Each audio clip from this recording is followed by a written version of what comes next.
UP के CM Yogi Adityanath आज कानपुर और नौ दौरे पर कई परियोजनाओं का किया लोकार्पण। सीएम के दौरे को लेकर सुरक्षा के पुख्ता इंतजाम।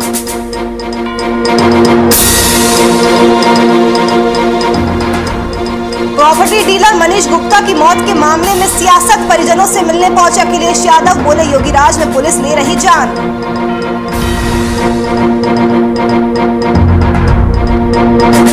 अमरोहा में जारी डेंगू का कहर, 12 लोगों में डेंगू की हुई पुष्टि, जिले में कराया जाएगा दवाई का छिड़काव।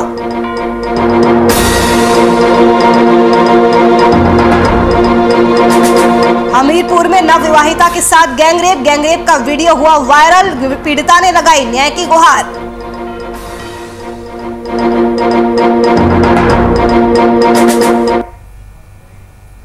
नमस्कार, स्वागत है आप सभी का बात उत्तर प्रदेश की में। मैं हूं आपके साथ नुपुर सक्सेना। यूपी के मुख्यमंत्री योगी आदित्यनाथ आज उन्नाव और कानपुर के दौरे पर है। कानपुर में उन्होंने जनसभा को संबोधित किया और साथ ही 556.07 करोड़ की 45 परियोजनाओं का लोकार्पण और शिलान्यास भी किया। सीएम योगी करीब दोपहर 2 बजे उन्नाव के पुरवा विधानसभा पहुंचे। सीएम योगी ने पुरवा तहसील के सगोली में विशाल जनसभा को संबोधित भी किया। मुख्यमंत्री योगी आदित्यनाथ के आगमन को लेकर विशेष तैयारियां भी की गई। मुख्यमंत्री योगी की सुरक्षा को लेकर कमिश्नरेट पुलिस ने चाक चौबंद इंतजाम किए हैं। करीब 1000 पुलिस कर्मियों को सीएम की सुरक्षा की जिम्मेदारी सौंपी गई है। तो आज सीएम योगी कानपुर और उन्नाव दौरे पर पहुंचे। उन्होंने वहां पर कई परियोजनाओं का लोकार्पण किया। तो वहीं सीएम के दौरे को लेकर चाक चौबंद इंतजाम भी किए गए। करीब 1000 पुलिस कर्मियों को सीएम की सुरक्षा का जिम्मा सौंपा गया।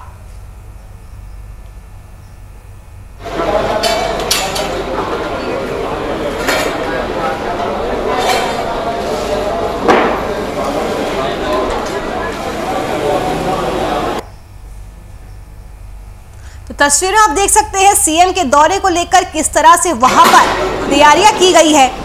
विशेष तैयारियां सीएम योगी के आगमन को लेकर, मुख्यमंत्री योगी आदित्यनाथ की सुरक्षा को लेकर कमिश्नरेट पुलिस ने चाक चौबंद इंतजाम किए हैं। 1000 पुलिस कर्मियों को सीएम की सुरक्षा की जिम्मेदारी दी गई है। तो आज मुख्यमंत्री योगी आदित्यनाथ का उन्नाव और कानपुर दौरा है। कानपुर में सीएम योगी ने जनसभा को भी संबोधित किया है। इसके अलावा सीएम योगी ने 45 परियोजनाओं का लोकार्पण और शिलान्यास भी किया है। करीब 2 बजे उन्नाव के पुरवा विधानसभा भी पहुंचे। वहां पर भी उन्होंने जनसभा को संबोधित किया। और आपको बता दें कि सीएम योगी के आगमन को लेकर विशेष तैयारियां की गई थी।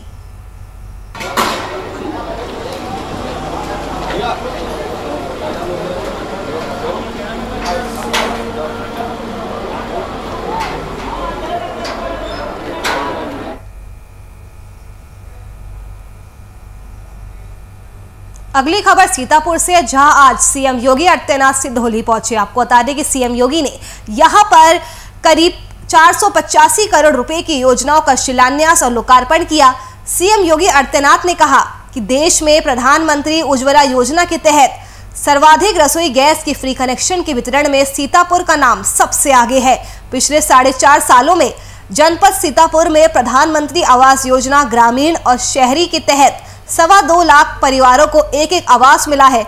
आज रामलीला के आयोजन पर कोई रोक नहीं है। कावड़ यात्रा को सम्मान मिल रहा है। आज लोधेश्वर महादेव के दर्शन करने और डीजे के साथ भजन गाते हुए जा रहे कावड़ ग्रुप को प्रशासन सुरक्षा का माहौल देते हुए वहां तक पहुंचाने में योगदान भी देता है। तो सीएम योगी आदित्यनाथ बुधवार लगभग दोपहर 1 बजे सिधौली पहुंचे। वहां पर उन्होंने जिले को करीब 485 करोड़ रुपए की योजनाओं की सौगात दी। इस मौके पर सीएम योगी ने कहा कि देश में पीएम उज्ज्वला योजना के तहत सबसे ज्यादा रसोई गैस के फ्री कनेक्शन के वितरण में सीतापुर का नाम अग्रणी है। विगत 4.5 वर्षों में सीतापुर में पीएम आवास योजना ग्रामीण और शहरी के तहत 2.25 लाख परिवारों को एक आवास उपलब्ध कराए गए हैं। और आज रामलीला के आयोजन पर भी कोई प्रतिबंध नहीं है।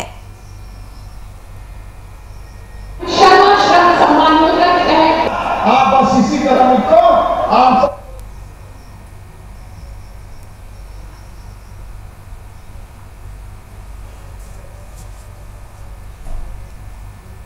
यूपी के गोरखपुर में पुलिस की पिटाई के बाद प्रॉपर्टी डीलर मनीष गुप्ता की मौत के बाद इस मामले ने राजनीतिक तूल पकड़ना शुरू कर दिया है। बीते सोमवार मनीष गुप्ता की देर रात पुलिस की पिटाई से मौत हो गई थी। आरोप है कि हालत खराब होने के बाद पुलिस मनीष को लेकर एक निजी अस्पताल गई थी, जहां से उन्हें रेफर कर दिया गया था। इसके बाद पुलिस ने उन्हें मेडिकल कॉलेज एम्बुलेंस से अकेले ही भेज दिया था, जहां डॉक्टरों ने मनीष को मृत घोषित कर दिया था। ये मामला राजनीतिक होने के बाद सपा अध्यक्ष अखिलेश यादव मृतक के परिजनों से मिलने के लिए कानपुर पहुंच गए। मनीष की पत्नी से मिलने के बाद अखिलेश ने कहा कि योगीराज में पुलिस रक्षा नहीं कर रही है, बल्कि जान ले रही है। हाईकोर्ट के सिटिंग जज की देखरेख में मामले की जांच होनी चाहिए। परिवार की मदद के लिए सरकार को 2 करोड़ रुपए देने चाहिए, तो वही समाजवादी पार्टी भी परिवार को 20 लाख रुपए देगी। अखिलेश ने कहा कि दोषियों को सख्त से सख्त सजा मिलनी चाहिए। तस्वीरों में आप देख सकते हैं अखिलेश यादव परिजनों से मिलने पहुंचे हैं। तो यूपी के गोरखपुर में पुलिस की पिटाई के बाद प्रॉपर्टी डीलर मनीष गुप्ता की मौत के बाद इस पूरे मामले ने सियासी रंग पकड़ना शुरू कर दिया। तस्वीरों आप देख सकते हैं मनीष गुप्ता के परिजनों से अखिलेश यादव मिलने पहुंचे हैं। वहां पर जाकर उन्होंने बीजेपी पर भी जमकर निशाना साधा है। उन्होंने वहां पर परिजनों से मुलाकात की, जैसा आप तस्वीरों में देख सकते हैं। वही जब अखिलेश यादव मनीष गुप्ता के घर पहुंचे तो पुलिस ने घर का दरवाजा बंद कर दिया था, जिसकी वजह से वो कुछ देर घर के बाहर ही खड़े रहे। हालांकि भारी बवाल के बीच अखिलेश यादव ने पीड़ित परिजनों से मुलाकात तो की, लेकिन उनके साथ आई भीड़ को घर के अंदर जाने की इजाजत नहीं मिल पाई। तो वही पूर्व सीएम अखिलेश यादव ने पीड़ित परिवार को 20 लाख रुपए मुआवजा राशि देने का ऐलान किया है। इसके साथ ही अखिलेश यादव ने मांग की है कि इस मामले की जांच हाईकोर्ट के किसी सिटिंग जज से करवाई जाए। अखिलेश यादव ने मनीष गुप्ता के बेटे से वहां पर पहुंचकर सवाल किया कि बेटा क्या नाम है, पढ़ाई चल रही है? और अचानक इतनी भीड़ देखकर बच्चे ने कुछ नहीं बोला, सहम कर अपनी मां के पास दुबक गया। इस पर उसकी मां मीनाक्षी गुप्ता ने कहा कि ये भी मामा है। बता दें कि परिवार का आरोप है कि पुलिस वालों ने मनीष की पीट कर हत्या कर दी थी। तो वही साथ ही आपको ये बता दें कि मनीष गुप्ता के घर अखिलेश यादव के आने से पहले सपाइयों का जमावड़ा लगना शुरू हो गया था और इस बीच सपा कार्यकर्ता और प्रशासन के बीच में झड़प हुई। दरअसल अखिलेश यादव के आने से पहले ही मृतक मनीष गुप्ता की पत्नी को स्थानीय पुलिस मुख्यमंत्री योगी आदित्यनाथ से मिलवाने के लिए अपने साथ ले जा रही थी। इस दौरान सपा कार्यकर्ताओं ने इसका विरोध किया और उनकी पुलिस वालों के साथ झड़प भी हो गई। फिलहाल भारी विरोध के बाद पुलिस मीनाक्षी गुप्ता को फिर से घर के अंदर ले गई। पूरे मामले की अगर बात करें तो आपको बता दें कि मंगलवार तड़के कानपुर के 38 वर्षीय प्रॉपर्टी डीलर मनीष गुप्ता की गोरखपुर में एक होटल में मौत हो गई थी और इस मौत का आरोप उन पुलिसकर्मियों पर लगा है जो मनीष गुप्ता के कमरे में अपराधियों की तलाश करने का दावा कर घुसे थे। आरोप है कि इन पुलिसकर्मियों द्वारा कथित रूप से हमला करने के बाद ही व्यापारी की मौत हो गई। इसका एक वीडियो भी सामने आया है, जिसके बाद से पुलिस की कार्यशैली पर लगातार सवाल खड़े हो रहे हैं। इसी के साथ आपको ये भी बता दें कि आज खुद सीएम योगी आदित्यनाथ भी मनीष के परिजनों से मिलने पहुंचे और उन्होंने यह आश्वासन दिया है कि दोषियों के खिलाफ सख्त से सख्त कार्रवाई भी की जाएगी। और सर हम लोग को रिपोर्ट लेने से वहाँ मना कर देते हैं, क्योंकि सब लोगों को काफी देर लगी। उन्होंने कहा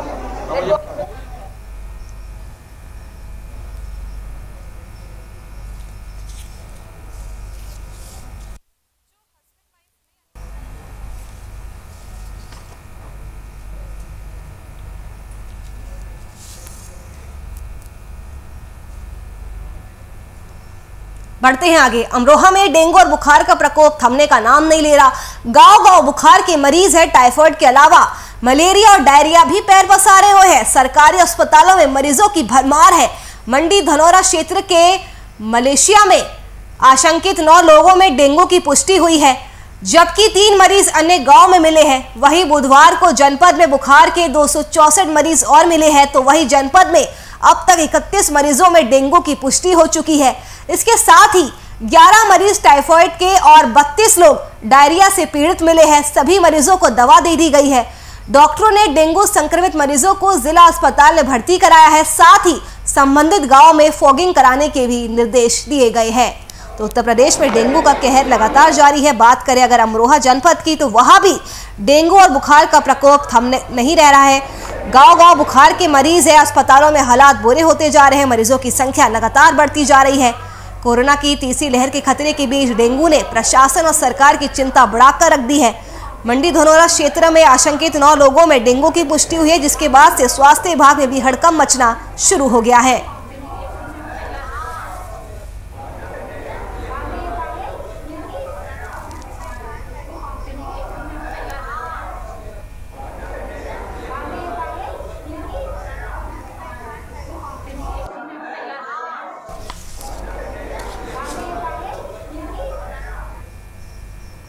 यूपी के फिरोजाबाद में डेंगू महामारी से हो रही मौतों और मेडिकल कॉलेज प्रशासन की लापरवाही के खिलाफ सामाजिक संगठन के लोगों ने गांधी पार्क में धरना दिया।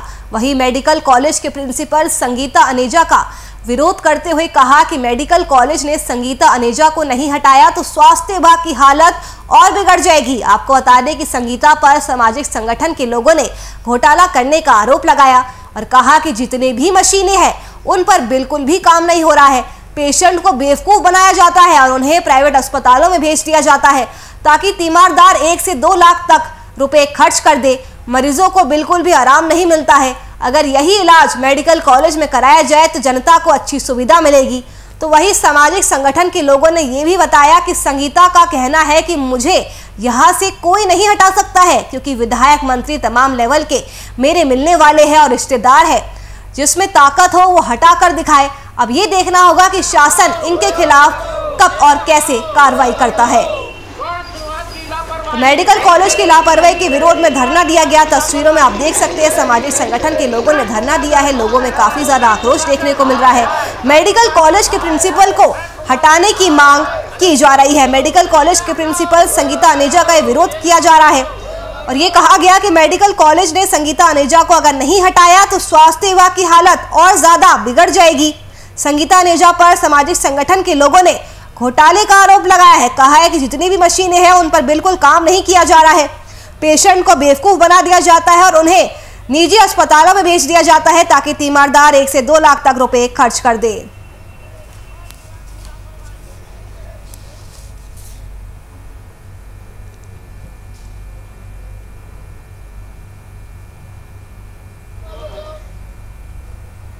आज नवनिर्वाचित महिला ग्राम प्रधानों की पंचायती राज व्यवस्था पर 1 दिवसीय प्रशिक्षण शिविर का आयोजन किया गया। ये आयोजन कानपुर के छत्रपति शाहू जी महाराज विश्वविद्यालय में महिला अध्ययन केंद्र एवं समाज कार्य विभाग द्वारा किया गया, जिसमें महिला ग्राम प्रधानों को काम करने के तरीके सिखाए गए, जिसमें लगभग 30 महिला ग्राम प्रधानों ने भाग लिया। इस मौके पर विशिष्ट अतिथि के रूप में जिला पंचायती राज अधिकारी कमल किशोर और नेशनल यूथ फाउंडेशन लखनऊ से अनिवेश रॉय प्रशिक्षक के रूप में शामिल हुए। तो महिला ग्राम प्रधानों के लिए प्रशिक्षण शिविर का आयोजन किया गया। उन्हें ट्रेनिंग दी गई है। 30 महिला ग्राम प्रधानों ने इस शिविर में हिस्सा लिया है। वहां पर उन्हें काम करने के तरीके सिखाए गए। चाहूंगा यहाँ पे जो भी नवनिर्वाचित महिला प्रधान हैं उनको समाज कार्य विभाग जो social work department CSJM university का उन्होंने इस कार्यशाला को आयोजित किया है और इसका मूल उद्देश्य ये है कि नवनिर्वाचित महिला प्रधानों को उनके कार्यक्षेत्र, उनके सामाजिक उत्तरदायित्व और उद्देश्य के बारे में बताया जाए और साथ ही साथ जिस तरह से राज्य और केंद्र सरकार की जो नीतियाँ हैं जिनके तहत गांव के विकास की बात की जा रही है तो किस तरह से वो विकास को योजनाओं को अपने गाँव में चलाएंगे, किस तरह से लोगों को इसका ज़्यादा से ज़्यादा लाभ पहुंचाएंगे, उसके बारे में प्रशिक्षण विशेष रूप से ध्यान दे रहा है। DPRP एक योजना चल रही है पंचायती राज के अंतर्गत जिसमें गांव का एक बहुत ही डिटेल प्लान बनाना होता है। तो मुझे पूरी उम्मीद है और आशा भी है कि बिल्कुल ये लोग अच्छा सीख के जाएंगे और एटलीस्ट उस GPRP के तहत अपने गाँव का एक विकास एजेंडा तैयार कर पाएंगे और जब एजेंडा तैयार कर लेंगे तो उस पर फिर जब कार्यान्वयन उसका करेंगे तो बिल्कुल ही गाँव का भी पूरा विकास होगा और महिला प्रधानों को भी कॉन्फिडेंस आएगा कि हमें किस तरह से कार्य को करना है। सबसे पहले आप महिला प्रधान का ही स्वागत। चलिए रुकेंगे छोटे से ब्रेक के लिए, जल्द हाजिर होंगे, कहीं मत जाइएगा।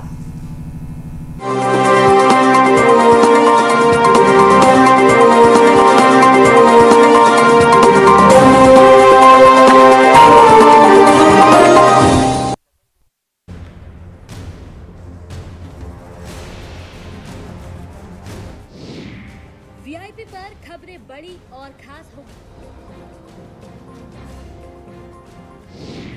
असल वजहों की VIP को तलाश होगी।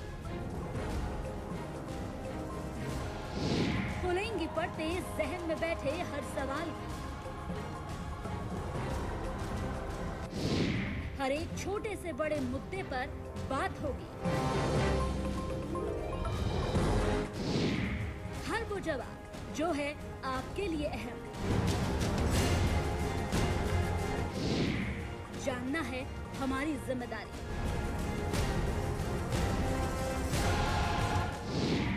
देखिए VIP न्यूज़। अब एयरटेल नंबर 348 पर, साथ ही YouTube MX प्लेयर पर भी। जहां नदियों में आसमान की छाया हो, जहां सड़कों पर बादलों का डेरा हो, जहां हरे भरे पेड़ पहाड़ों का श्रृंगार करें, जहां सूरज आसमान को छोड़ने के लिए पहाड़ों से ऊंचा उठने का प्रयास करता हो, जहां भाषा में सुंदरता और हर व्यक्ति के माथे पर चमक है। शहर से नफरत नहीं मुझे, बस ये मेरो पहाड़ है।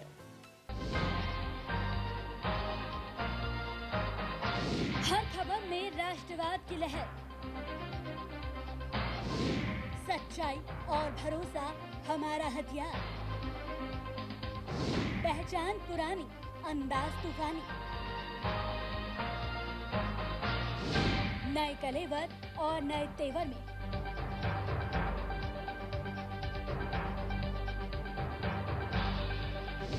VIP न्यूज अब एयरटेल नंबर 348 पर। 22 की बिसात, जनता किसके साथ? चुनावी महाअभियान पर महाभारत, पलायन, परिवार और पॉलिटिक्स, कोरोना, किसान और आंदोलन, छोटी से बड़ी खबरों पर पैनी नजर। देखिए VIP न्यूज अब एयरटेल के 348 नंबर पर।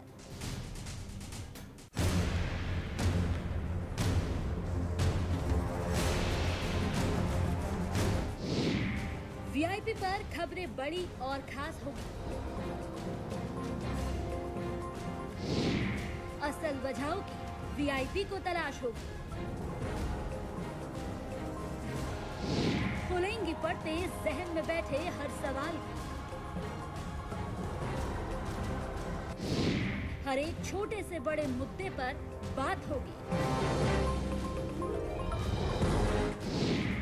हर वो जवाब जो है आपके लिए अहम। जानना है हमारी जिम्मेदारी।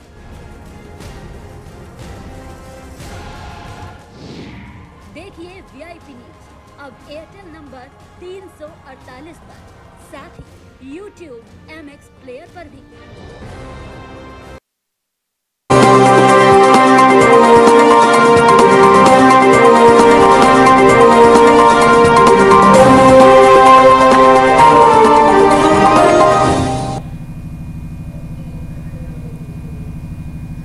ब्रेक के बाद आप सभी का एक बार फिर से स्वागत है। चलिए बढ़ते हैं बुलेटिन में खबरों की ओर। उन्नाव में एक CNG पंप पर गैस भरवाते समय कार से उतरकर खड़ी महिला के गले में बाइक सवार लुटेरे ने चेन लूटने की कोशिश की। हालांकि महिला ने लुटेरे को पकड़ लिया और बाइक से नीचे गिरा दिया और ये पूरी वारदात वहां लगे CCTV कैमरे में कैद हो चुकी है। वही कोतवाली पुलिस आरोपी को कोतवाली लाई और पूछताछ की। वही आरोपी ने बीते मंगलवार शहर के इंदिरा नगर में महिला सिपाही की सास का मंगलसूत्र लूटने की घटना को भी मंजूर किया। तो महिला ने चेन स्नेचर की जमकर धुनाई की।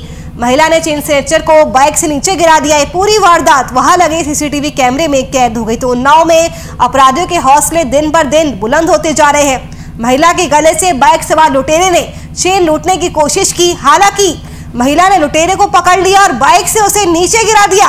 ये पूरी वारदात वहां लगे CCTV कैमरे में कैद हो गई। तस्वीरों में आप देख सकते हैं महिला ने किस तरह से उस चोर को बाइक से नीचे गिरा दिया।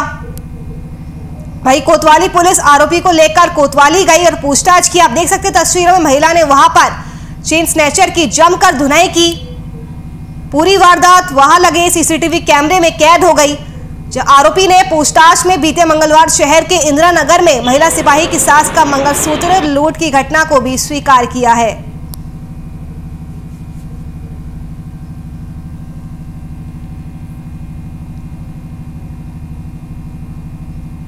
तो तस्वीरों में आप देख सकते हैं महिला से चेन खींचने की कोशिश की गई।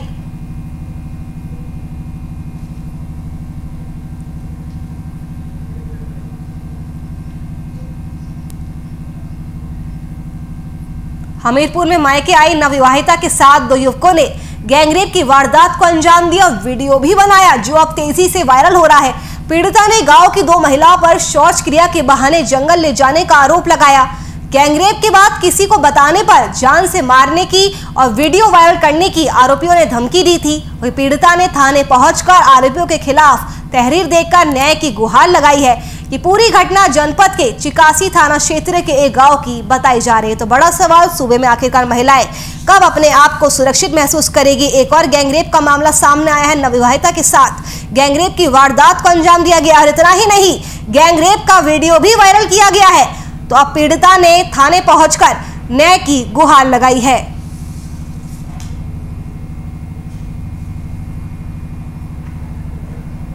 चिकासी थाने में कल एक युवक द्वारा तहरीर दिया गया कि उसकी बहन के साथ 2 युवकों द्वारा दुराचार किया गया है। इस संबंध में अविलंब FIR लॉन्च कर लिया गया और पीड़िता का मेडिकल परीक्षण के लिए भेज दिया गया और साथ ही दोषी के विरुद्ध तत्परता से कार्रवाई करते हुए एक युवक को हिरासत में ले लिया गया है और दूसरे को भी शीघ्र गिरफ्तारी की जाएगी।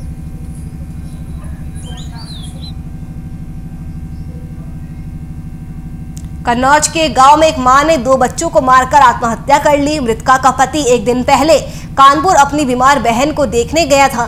सूचना पर पहुंची पुलिस ने शवों को कब्जे में लेकर पोस्टमार्टम के लिए भेज दिया है और जांच शुरू कर दी है। पुलिस का कहना है कि घटनास्थल से सभी सबूत जुटाकर हर पहलू पर जांच की जाएगी। दरअसल ये पूरी घटना कन्नौज के ठटिया थाना क्षेत्र के खलकपुरवा गांव की है, जहां पर 26 साल की एक महिला विनीता का शव कमरे में फांसी के फंदे पर लटकता मिला। वही फंदे के पास ही बिस्तर पर उसके 2 महीने और 3 साल के बेटे का शव जमीन पर पड़ा मिला। शवों को देखकर परिवार में कोहराम मच गया। परिजनों ने खिड़की तोड़कर तीनों शवों को बाहर निकाला। ग्रामीणों ने इस पूरी घटना की जानकारी पुलिस को दी। वही सूचना मिलते ही CO तिवरा दीपक दुबे भारी पुलिस बल के साथ मौके पर पहुंचे और शवों को कब्जे में लेकर जांच शुरू कर दी गई है।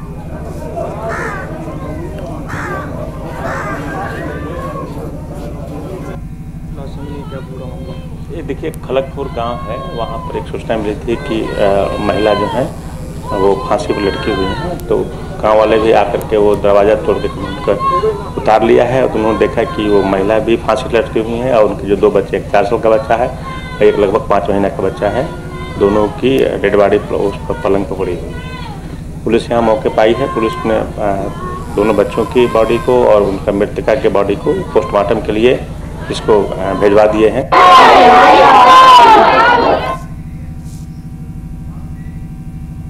चलिए, फिलहाल के लिए इस बुलेटिन में मेरे साथ बस इतना ही। देश और दुनिया की तमाम खबरों के लिए आप बने रहिए हमारे साथ। नमस्कार।